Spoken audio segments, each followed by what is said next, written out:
안녕하세요. 고스트리텔러입니다. 오늘도 소름 끼치는 이야기를 하나 들려드리겠습니다. 불을 끄고 이어폰을 꽂고 편안하게 들어주세요.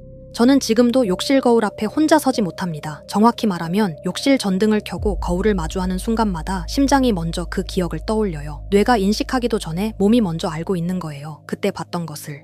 제가 이 이야기를 누군가에게 처음 털어놓은 건 그 일이 있고 나서 2달쯤 지난 뒤였어요. 친구도 가족도 믿어주지 않았습니다. 눈이 나빴던 거 아니냐고, 아니면 수면 부족으로 헛것을 본 거 아니냐고들 했죠. 그런데 저는 압니다. 제가 본 것이 무엇이었는지를. 그 무렵 저는 서울 은평구의 낡은 빌라 원룸에서 혼자 살고 있었습니다. 프리랜서 번역 일을 하다 보니 낮과 밤이 완전히 뒤집혀 있었고 새벽 1시, 2시가 오히려 제 가장 또렷한 업무 시간이었어요. 방 하나, 욕실 하나, 창문 하나, 그게 제 세계의 전부였습니다. 그 빌라는 1990년대에 지어진 건물이라 욕실이 특히 낡았어요. 타일은 군데군데 들떠 있었고 형광등은 켜질 때마다 한두 번씩 깜빡였습니다. 거울은 세면대 바로 위에 붙어 있었는데 테두리가 녹슬어서 거울 가장자리가 검게 변색되어 있었어요. 처음 이사 왔을 때는 그냥 오래된 거울이라고만 생각했습니다. 그날도 저는 새벽 2시까지 번역 원고를 붙들고 있었습니다. 마감이 다음날 아침이었고 머리가 터질 것 같았어요. 눈이 뻑뻑해서 잠깐 세수나 하려고 욕실로 들어갔던 거예요. 그게 전부였습니다. 세수 한 번 하러 들어간 것뿐이었어요. 형광등이 평소처럼 2번 깜박이더니 켜졌습니다. 거울 앞에 서서 수도꼭지를 틀었어요. 물이 나오는 소리, 거울 속의 제 얼굴. 아무것도 이상한 게 없었어요. 그런데 찬물에 손을 담그려는 순간 뭔가 미묘하게 어긋난 느낌이 들었습니다. 말로 설명하기 어려운, 화면 주사율이 살짝 낮아진 것 같은 그런 느낌이요. 저는 거울 속 제 얼굴을 다시 똑바로 쳐다봤습니다. 아무 이상 없었어요. 제 얼굴이었고 제 표정이었고 제 손이 수돗물 아래 있었습니다. 피곤해서 그런가 보다 하고 세수를 마치고 수건으로 얼굴을 닦았어요. 그리고 수건을 내리려는 찰나 또 그 느낌이 왔습니다. 이번엔 훨씬 또렷하게. 수건을 내리면서 저는 손을 멈췄습니다.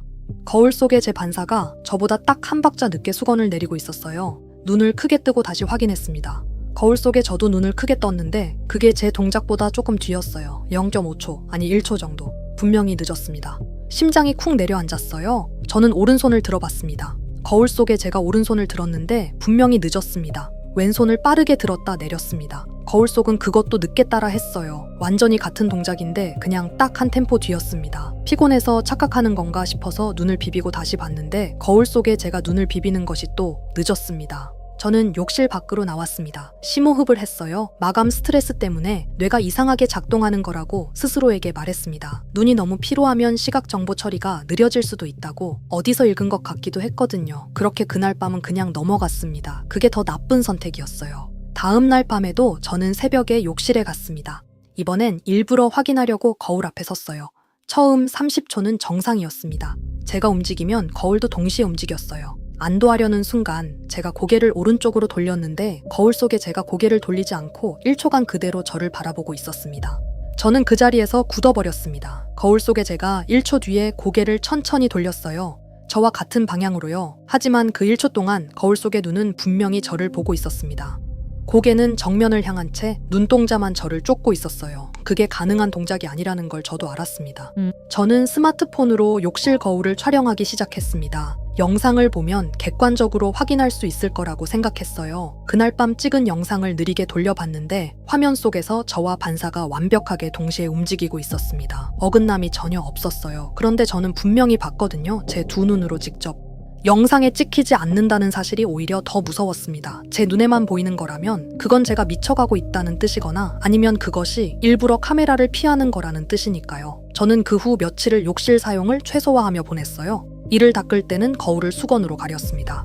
그런데 열흘쯤 지난 밤이었습니다. 새벽 2시를 막 넘겼을 때 잠결에 목이 말라서 일어났어요. 물을 마시고 다시 눕다가 가려두었던 욕실 거울 수건이 바닥에 떨어져 있는 걸 발견했습니다. 창문도 닫혀 있었고 환기팬도 꺼져 있었는데 수건이 거울에서 내려와 있었어요. 거울 속을 보지 않으려고 시선을 아래로 깔고 수건을 집으러 들어갔습니다. 수건을 집어들었을 때 저도 모르게 거울을 봤어요. 반사 속에 제가 허리를 굽힌 채 저를 올려다보고 있었습니다. 저는 이미 다시 서 있었는데 거울 속의 저는 아직 구부린 자세 그대로였어요. 그리고 천천히, 아주 천천히 몸을 일으키고 있었습니다. 저는 욕실을 뛰쳐나왔습니다. 방 한가운데에서 숨을 몰아쉬며 서 있었어요. 문을 닫았는데 욕실 안에서 아무 소리도 나지 않았습니다. 정막이 오히려 더 무서웠어요. 저는 그날 밤 불을 전부 켜놓고 침대에 앉아 날이 밝기를 기다렸습니다. 그 다음 날 낮에 거울을 떼어냈습니다. 공구도 없어서 스크루드라이버 하나로 나사를 풀었어요. 거울이 떨어지는 순간 뒷면에 뭔가 적혀 있다는 걸 발견했습니다. 볼펜으로 눌러 쓴 글씨였는데 이렇게 적혀 있었어요. 2024년 3월 이민재, 제 이름이었습니다. 제 이름만이 아니었어요. 날짜 아래로 더 읽었더니 3번 보이기 시작하면 열흘 남은 거야. 지금 몇 번 봤어? 라는 문장이 이어져 있었습니다. 글씨체가 제 글씨였어요. 저는 거울 뒷면에 그 글씨를 쓴 기억이 단 한순간도 없었는데 필압까지 정확히 제 것이었습니다. 저는 그 거울을 당장 건물 밖 쓰레기 분리수거함에 버렸습니다. 손이 떨려서 계단을 내려가다 2번이나 넘어질 뻔했어요. 거울을 버리고 올라오는데 엘리베이터 문이 열리면서 거울처럼 반짝이는 금속 내벽이 제 얼굴을 반사했습니다. 그 반사 속에 제가 저보다 1초 늦게 고개를 들었습니다. 저는 집주인에게 연락해서 이전 세입자에 대해 물었습니다. 집주인은 처음엔 별말 안 하다가 제가 거울 뒷면 이야기를 꺼내자 잠시 말을 멈추더니 이렇게 말했어요. 그 거울은 이전 세입자가 직접 붙인 거예요. 이민재 씨라는 분이요. 본인이 거기 이사 오기 전에 살던 분인데 저는 그 말을 이해하는데 몇 초가 걸렸습니다. 이민재라는 이름은 제 이름입니다. 그런데 집주인이 말하는 이민재는 저보다 먼저 이 집에 살다가 약 3달 전에 연락이 두절된 차에 사라졌다고 했어요. 세입자가 갑자기 사라지는 일이 워낙 드물어서 기억하고 있었다고요. 저는 이름이 같은 다른 사람이 이 집에 먼저 살았던 건지 아니면 제가 쓴 글씨가 어떤 식으로든 거울 뒷면에 거슬러 올라간 건지 지금도 모릅니다. 그날 밤 저는 이삿짐을 쌌습니다. 집을 나오기 직전 거울을 버린 자리인 분리수거함을 지나쳤는데 거울이 없었어요. 아침에 분명히 버렸는데 버린 자리에 거울이 없었습니다. 경비원 아저씨께 여쭈어봤더니 오늘 아무도 분리수거함을 비우지 않았다고 하셨어요. 저는 그냥 걸었습니다. 뒤를 돌아보지 않고. 지금 저는 다른 동네 고시텔에 살고 있습니다. 욕실 거울에 불투명 시트지를 붙여놨어요. 그런데 가끔 딱 1초 정도 시트지 위에 뭔가 흐릿한 형체가 어른거리는 것 같은 느낌이 들 때가 있습니다. 제가 이를 닦으면서 거울 쪽에서 시선을 느낄 때요. 그냥 기분 탓이겠죠. 아마도. 이 제보를 보내기 직전에 제가 이 글을 처음 타이핑했던 시간을 확인해 봤습니다. 새벽 2시 정각이었어요. 그 순간 문득 거울 뒷면에 적혀 있던 날짜가 생각났습니다. 2024년 3월, 지금이 딱 그 날짜입니다. 그리고 저는 지금까지 거울 속 어긋남을 정확히 3번 봤어요.